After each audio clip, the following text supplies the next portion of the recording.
Congratulations on the win, Coach. I don't know who you handed out game balls to, but defensively, Tuioti seemed like he was everywhere. What did you say to the guys afterwards? And what about his performance and just the strip stack and everything you saw to him today? I really kept it from the individual accolades, and I talked about the team win, and I talked about the guys coming out doing what they're capable of doing and being able to finish the game like that. I think these guys need a little bit of what do we call it? Pushing ahead to let them know that this is how games should end when you got control of them. And today to go out and be able to do those things, I thought was really good for us. I thought it was good for our team. I thought it was good for our organization, and definitely good for our city. We haven't heard his name called that often, but Jacob did have a great game, Coach. Were you impressed with what you saw on the sidelines from him? Jacob was all over the place. He caused a couple fumbles, got a couple fumbles. Man, it felt like he was everywhere. He plays special teams. He makes tackles for us. I can't say enough good things about what Jacob is able to do for us just because of where he's come from and the man. He was mic'd up today. He was wired up. Might mic him up every week now if he plays like that. But he was certainly fired up and certainly played well for his team, and we're fired up for him. Another man who took advantage of his opportunities was Ito Smith. That spark he provided late in the game and the ability for him to close out and come through when needed. We're really talking about focusing on running the ball versus two high defenses. And Ito got in there at the second half and really sparked us. Broke off a couple big runs, gave us a couple explosives. You need those things when that happens. That opens up your pass game. It definitely helps even things out to make you less one-dimensional, to give us an opportunity to dictate the terms of the game, which we were able to do this week.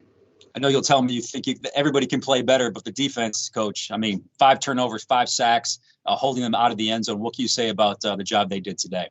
Stats are for losers. But, when you get those things, they work in your favor. You go out there, you get those guys to believe in themselves and believe in what they can do. Those things always work out in the right favor, and those always work out in the right way for you. So today, that's what happened for us. One stat that stood out that we talked about this week was the Raiders rushing game, 7th in the NFL. What did you do to negate them today? Our guys did a really good job. We got some big bodies in there. They're able to use their hands and shed blocks and come off and make tackles. That running back's very good. Jacobs, he's very tough to tackle. We were able to get there in bunches and bunch of people in the spot to make sure we can ensure that we get him on the ground. He's going to run through arm tackles. We were not able to do that. We were putting our chest on him. It was a physical fought game. Another AFC win. It was awesome. What was the key, Coach, to creating those 5 turnovers? Was it pressure? Just a lot of guys doing their jobs individually? I just thought it was the guys' ball mindset. They really had a ball mindset today to go after it. They really had a ball mindset every time they had an opportunity to get it. They got the ball out, the hustle, the turn and run, all of those things just kicked into play. And usually when that happens and technique and opportunity meet, you get the ball. Anything you can share, Coach, on James Carpenter, a bunch of guys that were banged up today, Ridley, Zacchaeus, Young Koo, and obviously, again, Carpenter? We got a bunch of guys on this team that's warriors, man. Carp played through an injury, and we'll have to see where he is and see how bad it is and where he can go from here. And obviously, Rick was able to bounce in and out of the game, so we'll see where he goes when we get a little bit more feedback from our trainers tomorrow and the next day. We talked this week about the way Darren Waller has been just a problem, right? An issue you guys had to deal with. How were you able to neutralize him today?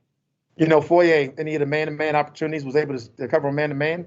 He stepped up in a big way. We were able to confuse the coverage a little bit and put a little bit on Carr to make him have to sort his way through some of those things. He's a really good football player, and you can't just take him out with one guy. You just can't take him out with one thing. So you got to be able to mix it up, be able to take away that offense. They're a really good offense. Tape don't lie, Coach. And I know you were eager to show the guys the New Orleans video coming into this week. Easier to get your message coming off a performance like that, and then how do you get the guy to buy in, knowing the tape this week will be better than last? I don't ever want to say it's easier to give a message. Sometimes those tough battles are fought through difficulty, and that game last week was some difficulty for us, and it was able to show them and just give them the truth. And when you're able to give guys the truth of what happened and your version of the truth, and let those guys sit on it and take it and come out to play. I think that's what those guys did this week. I think we took it into this game, and I think it really helped us this week.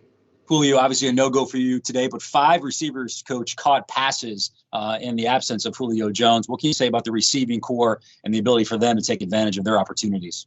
Whenever you're missing Julio, the greatest player as he is, you got to have people step up, and we got guys that are very capable of doing it. We've seen Blake today step up. We've seen Powell step up. We've seen Gage step up. We've seen Ridley step up. OZ was getting off rolling until he got injured, but those guys have just been stepping up all year whenever they've been called upon, and it's been really nice to see. Back to Ito, where you called upon his number again, gave you the ceiling, first downs and scores.